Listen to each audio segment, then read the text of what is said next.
All right, we're live. First podcast. Going to be doing The Exorcist season 1. What do you think, Nasum? I think it was all right. I'm kind of happy it was just 10 episodes. Why is that? Well, I think somewhere, maybe around chapter 9, episode 9, I started getting bored. I thought it was a good idea. I like that they're using Exorcist as the venue. Somebody once said that they were like rebooting. I didn't feel like it was a reboot, but if I talk about that, it could be spoilers. Hey, how about this? How about We're going to do spoilers.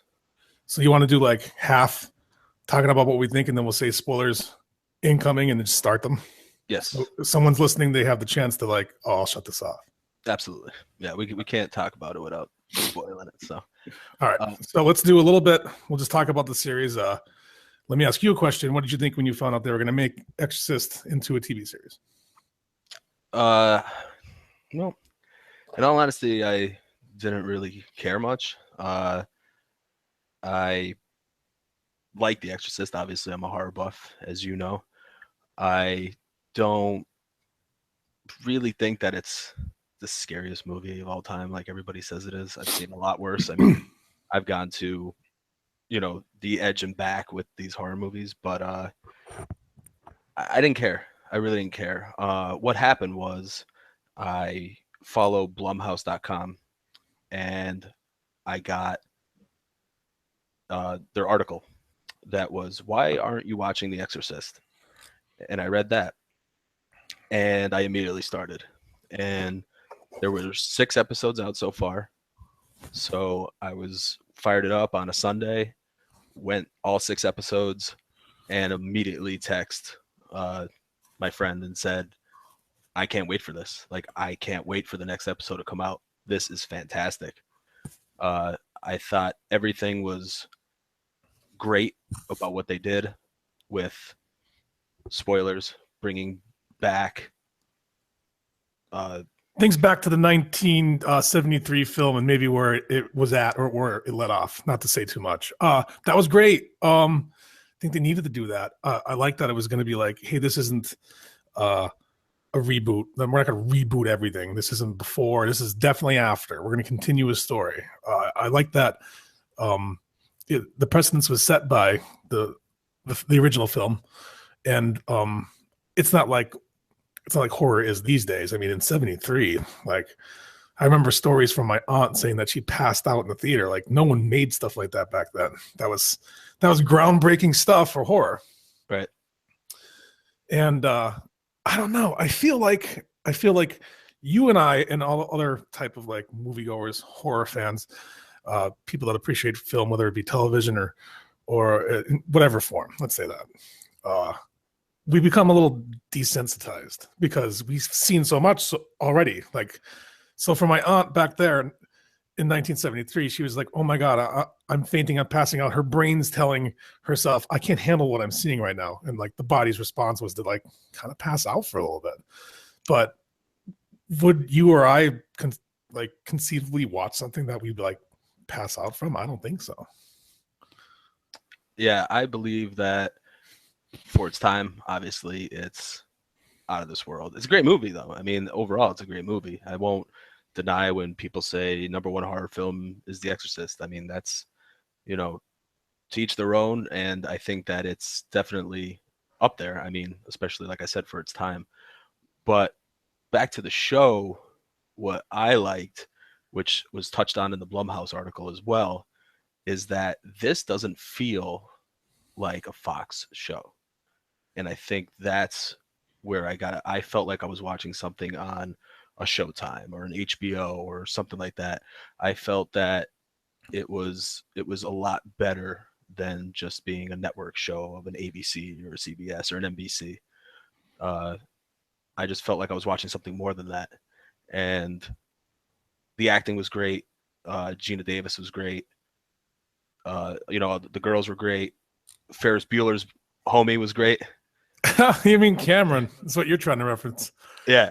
When Cameron was in Egypt's land. Let my Cameron go. It's a really weird part from Ferris Bueller's Day Off. Ferris Bueller's Day Off was kind of weird if you think about it, but yeah, he was good. Gina Davis was great having her like this is her return, I guess. Well, not only the film but to television, because you have to attach a name to any of these shows. Ben Daniels was the one that I was looking forward to watching the most, and he played Father Marcus. Fantastic. Not to be confused with Alfonso Herrera, otherwise Father Tomas, something like that. I just the entire time I looked at this guy, Father Tomas, and I just referred to him as Antonio Banderas. I don't know why, because that's like his set kind of character to play, and I know it's not Antonio Banderas, but I like that they decided they wanted to do. I need an old priest and a young priest. Like, there has to be two around to be able to get us through something like that. No problem with the acting, no problem with anything. As far as filming, obviously we both liked casting. It started sometime in September, and then in December. People at work would talk about it. Like, did you watch? Did you watch? I watched it from when it aired. It's like September 23rd. And I watched it at least if I didn't watch it that night, I DVR'd it and watched it that week. And I felt that like the story's good. It picked up quickly. I think the height of the story for me was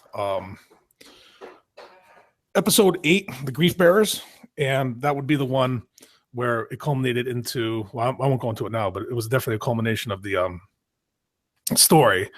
I didn't think there was anything to really kind of tell after that. I didn't know what they were going to do with it. And that's what I said to myself. I'm like, well, I hope Fox is going to try to pull off a 22, 23 episode extravaganza, like the good old days when I'd sit down to watch some X-Files and I'd have like 24, 45-minute episodes before, I don't know, commercials or something like that. But they stopped at 10, and I kind of thought that was a good time to take a break, because I was starting to lose interest. I don't know how it did as far as you know what, let me bring that up. As far as viewers went, U.S. viewers, millions, 2.85 when we started on September 23rd, and in December 16th, we were down to 1.75. Now, I don't even know how to say if this was a good showing or not, but I kind of wonder if it's going to be renewed. Well, that's what everybody's wondering, and there's hashtag to it on Twitter, hashtag renew Exorcist and all that. I want it to come back. I wanted to come back, but I don't know where they're going to go, because the thing that bored me. Should we say spoilers and start talking about it, or do you tell me what bored you, and then we'll do the spoilers, because we've been talking a while without doing them. Okay, yeah. So anybody listening, anybody watching, from now on, we're going to go in depth into episodes and what happens. So this is your warning, spoiler alert. We're going to dive in right now. I thought the Pope thing was, I don't know, filler. He's coming. Yeah, I thought it was filler. I mean, I know it's a setup for what's to come. So they have, but that's exactly what it felt like to me. It felt like it was just a setup for future seasons. So they had a story instead of, because I don't know, even ending, there's nothing was really resolved except Father Marcus putting a crucifix through a guy's throat. Well, let's see. Marcus, he knew what he was doing. His one buddy, who we thought was strangled in the back of a limousine, he was pretty good himself. I'm pretty sure he survived it also.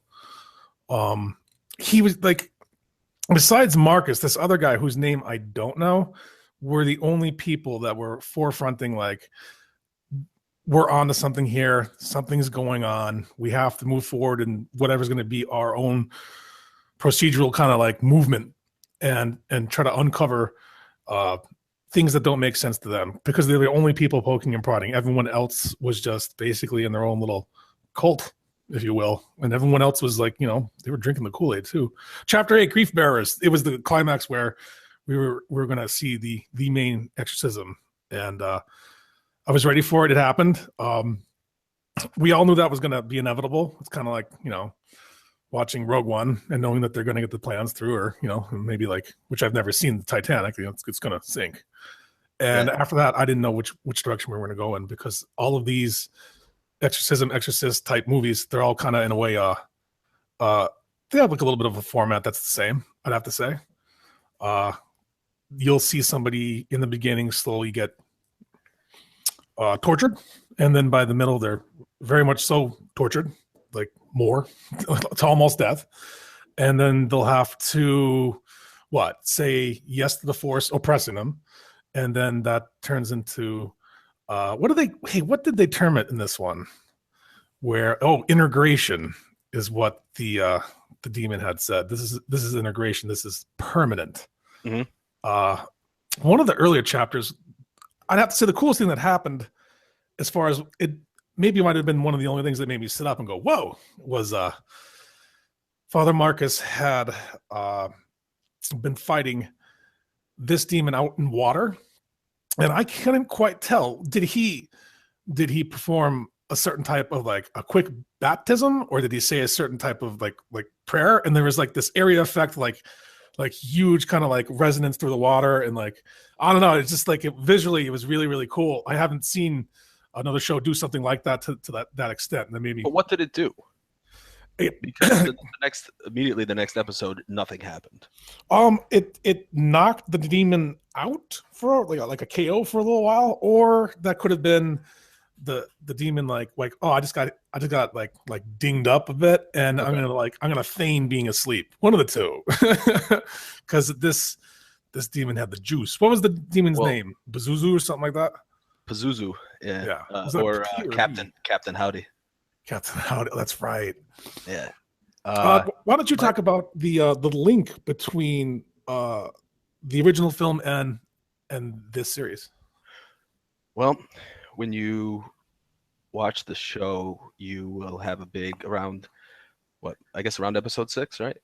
Around episode 6, we find out that Gina Davis is actually the girl from the first Exorcist movie. Yes. Reagan. Mm-hmm. Reagan. One of them. So she starts off as Angela Rance, and then we find out that's a fake name, and she's actually Regan McNeil. Right. So, which also introduces her mother, which she doesn't have a very good relationship with, because she basically sold her story to TV and wrote a book and all this other stuff. And which one of the biggest, so major spoiler here, is when the Pazuzu, or Captain Howdy, goes into Gina Davis's daughter.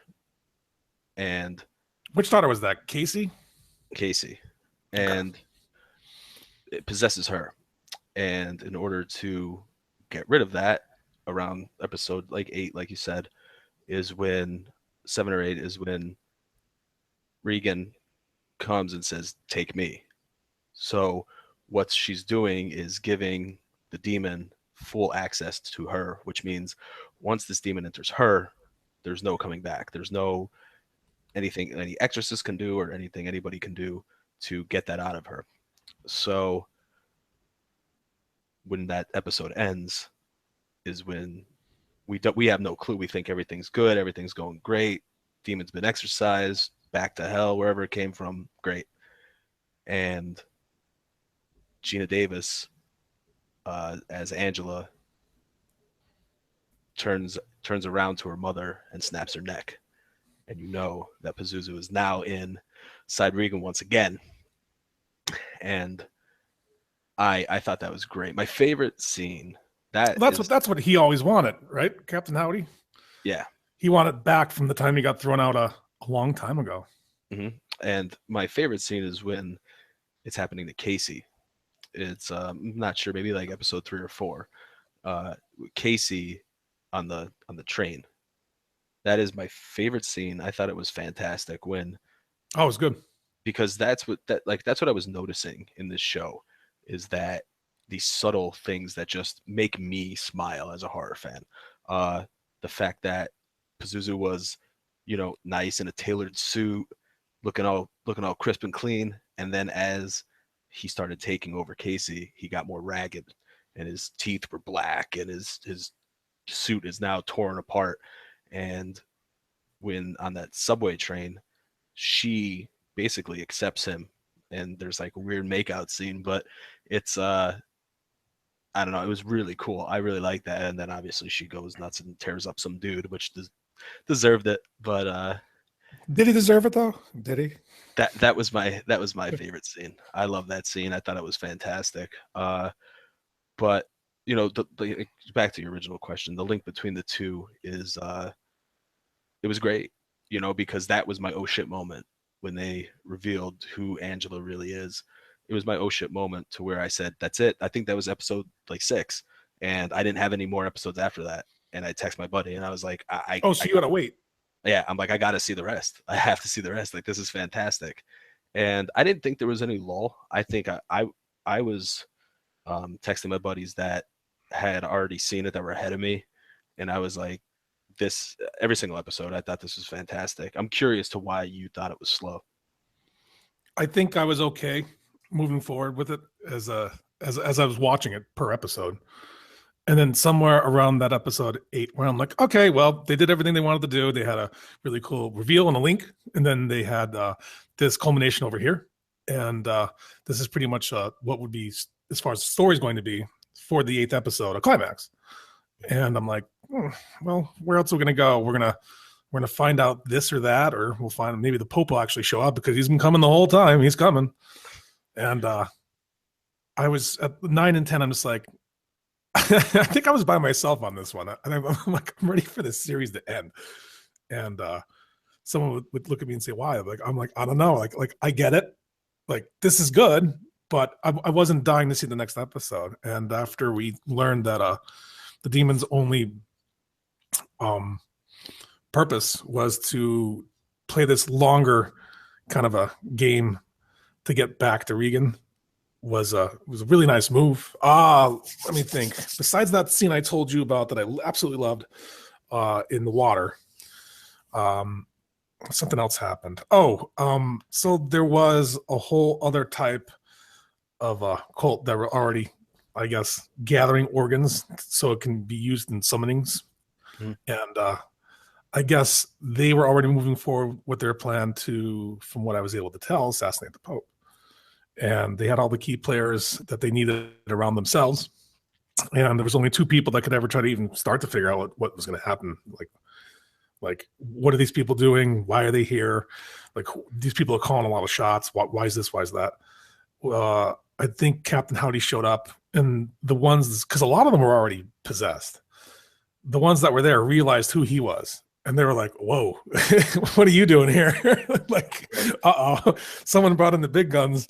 And then, like, he just thought, like, I guess out of whatever type of hierarchy he saw, that he was supposed to be higher than the rest of them, and maybe wasn't getting a certain level of respect, and kind of made them all like forcibly or maybe not. Like I thought at first they were gonna have to kneel, but they all had to lay on the ground. Yeah. And the only one giving them lip had to like kiss his shoes, I guess. Yeah, that was you didn't like the end scenes with the family? No, I like the Resolute, you know what I mean? But at that time I was just like, I was wondering, that's when I started wondering, hey, where are we gonna go with this? And like, even when I was getting the resolution there, I was just like, okay, but are we going to move on to a different family? She's in a wheelchair now. He didn't quite get the snap her neck like he wanted to. By the way, snapping necks.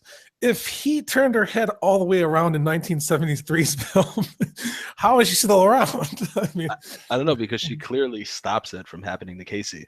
Yeah, she did. But by saying what? Like, yes, like okay, you can have me, take me. Yeah, because he says he says we got to give the people what they want. Like, it's showtime. Yeah. And starts turning her head, and that's when she says, take me, and it goes into her. What did you think about Antonio Banderas? Antonio Banderas. Father Tomas. Father Tomas was a really slow character to get going, and like even halfway through the film when you thought maybe like, all right, he's gonna start to break out into his own, and like he doesn't have to have Ben Daniels lead him by the hand. He did. He was out having affairs. He was doing all kinds of stuff. And I'm just like, oh, Father Tomas, Antonio Banderas, like get your act together, or don't. I mean, this is going to be your choice. I think it was like almost the very end, last 2 episodes before he decided to find his own voice and where it was going to be, and decided to give Pazuzu or Captain Howdy a hard time. Oh, they called him the salesman too. I forgot that. I just remembered it. They called him Captain Howdy, Pazuzu, and the salesman. not the Rush reference that I just made right now. Father Marcus was by far. I mean, that's the difference between those two for me.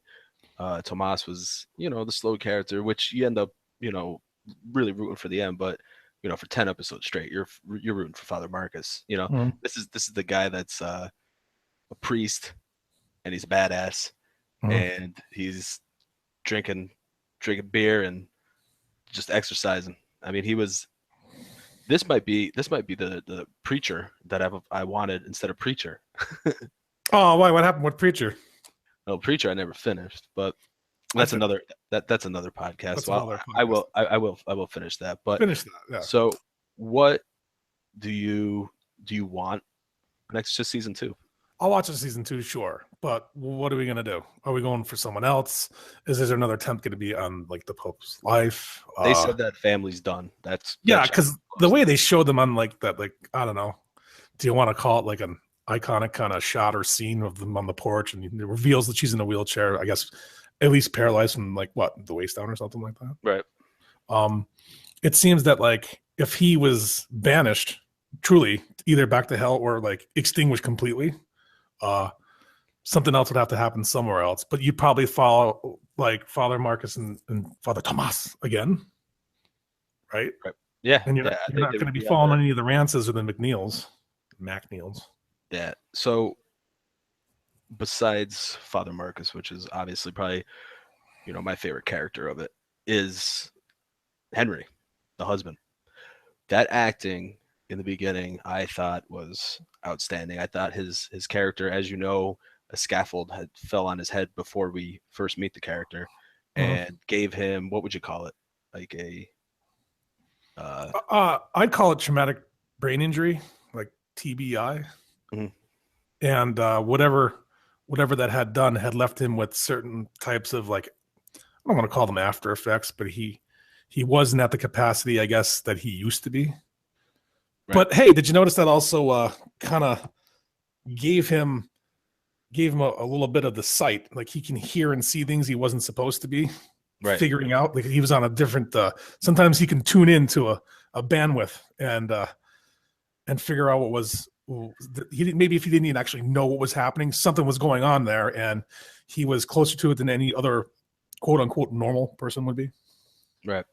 Yeah, I thought his acting was phenomenal as that character. That's what I was saying. Like if top 3 characters was Father Marcus, would be Henry, and do I want to say Tomas? I like Tomas. You're bringing Antonio Banderas into this? Well, I mean, he's not on par with the other two, but I mean, those two, Father Marcus and Henry, were, because you're rooting for Henry the whole time. I mean, in the midst of everything that's going on, you're really rooting for him to come on, like regain your sanity and help your family, But what I want to touch on though, while we're doing this, and obviously we'll touch on other things as we go along with other podcasts, but is this the best horror show on TV right now?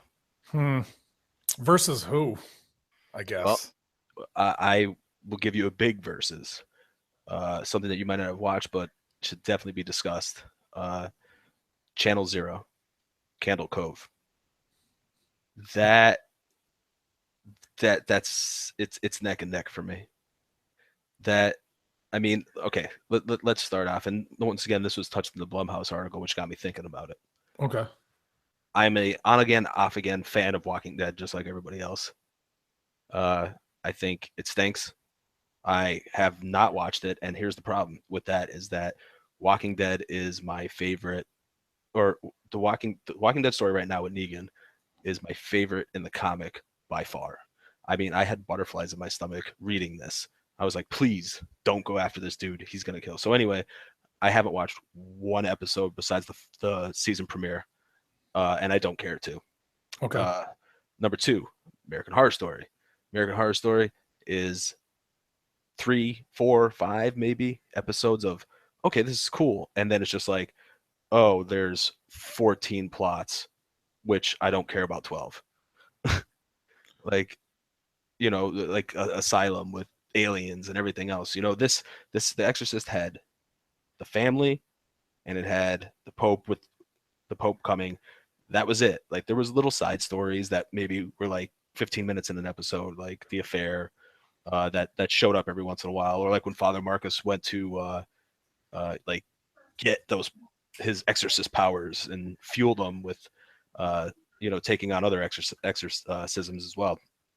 But you know, I think American Horror Story stinks. I don't. I mean, I didn't watch the last season. I'm going to, but I thought Hotel was terrible. There's no horror to it. There was horror to this. This was American Horror Story when it started. I didn't want to watch alone. Because it would freak me out. Like that's how it started. Now it's a goddamn joke. With The Exorcist, I had that feeling again. Like I don't want to watch this directly before bed. I don't want to watch this in bed. I want to because this freaks me out a little bit. And I think that's why it's a good horror show. And Channel Zero is the same way. I'll check out Channel Zero for sure, just to be able to see what you're talking about. It's only 6 episodes, and great. You know what? I kind of like that. I kind of like that. Like this, like I'll make a prediction. Like the wave of the future is going to be it's going to be shows that you don't have to commit a lot of time to stuff that you can sit down. You know what I loved, and I'll put this one versus other horror movies if you want to even call it horror, but I will. Was Stranger Things. I mean, we got 6 or 8 episodes. It's not going to take too long. Before you know it, you're watching something. It goes from point A to point B to point C done, and you're just left wanting a lot more. And now you have to wait a year, but right. It doesn't leave this in the horror genre would be, and this is cheesy. You can watch this like falling asleep and you'll be able to follow it. And I don't know why I'm going to admit to like a guilty pleasure like this. I watch Supernatural, and like that's horror. And like they just what is it? The CW decided that they were going to go like past season 10, and they're just going to go for it. The Walking Dead, I watch it and I keep up with it, but again, you know more about the comics than I do. There's things they're going to try to do in The Walking Dead to keep its like ridiculous momentum going, and that's going to be like, I don't know. They can keep it going as long as they want to. They already have a sister series. Some people talked about Outcast. I didn't want to even watch Lucifer. American Horror Story, I despise. I won't watch it. Tried watching the first season. Everyone that watches it says I would like the second season. It's an anthology. You don't have to get attached to characters because they're going to change. They had a Carney season. I don't even like carnivals, so there goes that season. They were in a hotel with the Lady Gagas. Like everyone wants the Gagas. Whatever. That's great. I didn't want to watch her. That one I tried to give a good amount of time to like some season opener, which was like extraordinarily like long and excruciating because it at that point it didn't know what it wanted to be. Do we want to be shock value, or do we want to be gory, or do we want to be like that type of a horror, like scary? Like they were doing like a mishmash of all of it, yeah. and like it lost its own voice. I don't think American Horror Story has anything that I could bring to the table for myself. I know there's a lot of fans. I watched Sleepy Hollow still. I don't know how it didn't get canceled. And I'm going to finish up Grimm, but it's in its last season. Well, I mean, like I said, we will discuss this stuff in another podcast because we want to keep this focused. And I think, we talked about what we wanted to. Do you have anything else that? I want to do a shout out to The Strain because people are sleeping on The Strain. And the story is really, really good now. Oh, on The Strain. Yeah, because I'll admit, season 1 is just like, I don't know. Like they took such a long time to assemble the team. Like they finally get the team together, and they're just like, okay, what do we do now? Like they've kind of really forwarded events. I think it's like the writers that were involved with that. One's he's a popular director and writer. Del Toro. Oh, Guillermo. Yeah. And I guess they partnered him with Chuck Hogan to be able to write The Strain. The Strain's good stuff, but again, that's going to be a series you can fly through because they don't do a whole lot of episodes. Yeah. Well, Oh, don't forget to mention your Ash versus the Evil Dead, although that's more like Ash versus Evil Dead is awesome. I haven't watched season 2. I'm gonna get to it though. I have a couple things I gotta start watching. Ash versus Evil Dead is probably the first one though that I gotta get to, but definitely watch Channel Zero. Anyone out there? Yeah, I'll check that out because it's not good. It's great. Like it's great. It's creepy. It's just 6 episodes of awesome. So yeah, so watch that. Do you have anything though to say about The Exorcist before we get out of here? Oh, The Exorcist. It probably should get renewed. Fox is hard. They like if they think that something's not going to do well at all, they'll cut it. It of the ones that they had to do adaptations for and like maybe twists. I guess like they did that for Lethal Weapon. They did it for MacGyver, and they did it for The Exorcist. And I kind of feel like of those 3, The Exorcist is the one like that's worth giving your time to. Right. As far as horror goes, it's good. Is it the best horror on television? Maybe someday it can be. I wouldn't say it's got a lot of stuff to stand up to, and it just got started too, right? Yeah, I mean, it definitely is up there. I think that Bates Motel is up there too, but like I said, Channel Zero, and Channel Zero is your boy from Hannibal, right? In it. Who's that? Mads? Oh no, the guy. The writer. Yeah.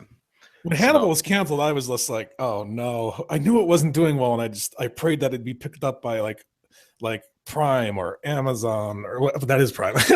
I wanted to get it picked up by Netflix or Amazon Prime or Hulu or anyone, and it's not going to happen. But maybe in a way, it can go down like as one of the best series made because they were able to keep it like sweet and short and like accomplish things they wanted to without like ruining a show with endless filler. Like I feel like Battlestar Galactica did that. They ended when they could have, when they should have, and it went down in history as one of the GOATs, one of the greatest of all time.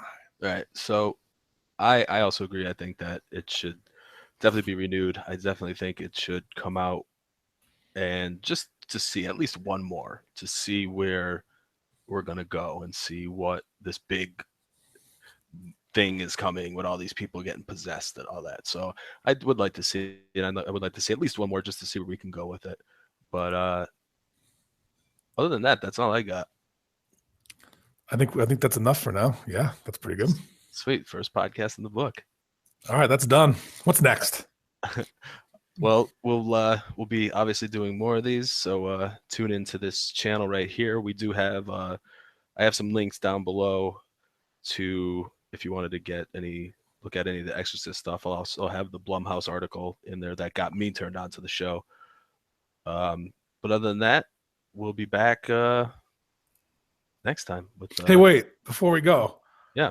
I'll do my top characters. You did yours. I never got a chance. Well, I could be stereotypical right now and say like, Father Marcus, who we found out maybe at the last episode was also gay or bisexual. Is that necessary? In real life. Is that necessary to put that little twist into the show? No, you know what it is. Every show does this now. Every show on television does exactly that. And my favorite characters were disposable characters, the people that lived in an RV and they were conspiracy theorists, I guess. And like they weren't in the show a real lot, and they weren't meant to, I guess, accomplish a real lot. They got killed halfway through, and I guess they were the most disposable. But they might have been a plot device to move things forward that much more quicker because our 2 lead detectives were only crawling up on stuff like kind of late. And for at least 1 or 2 of them, I don't know if they all met or not, but those are the guys. They had to be in the story to move things forward. So we're like, oh, there's a conspiracy theory here, and here, and it's all going to lead to something big. And then someone figures out, oh, they're going to kill the Pope, and then that was supposed to be like that arc, that story arc. The nod to Hunter S. Thompson, wasn't he like Johnny Depp's Oh character a yeah, little bit? yeah. He kind of reminded me of him, but he made more sense when he talked. And I don't even think he had a cigarette extender. Maybe he had the glasses and the hat. I have to go back and look. I don't even know their names. No, I don't either. But yeah, so that's it. Like I said, tune in next time. We'll be doing more of these. So see you next time. Sounds good. See you next time.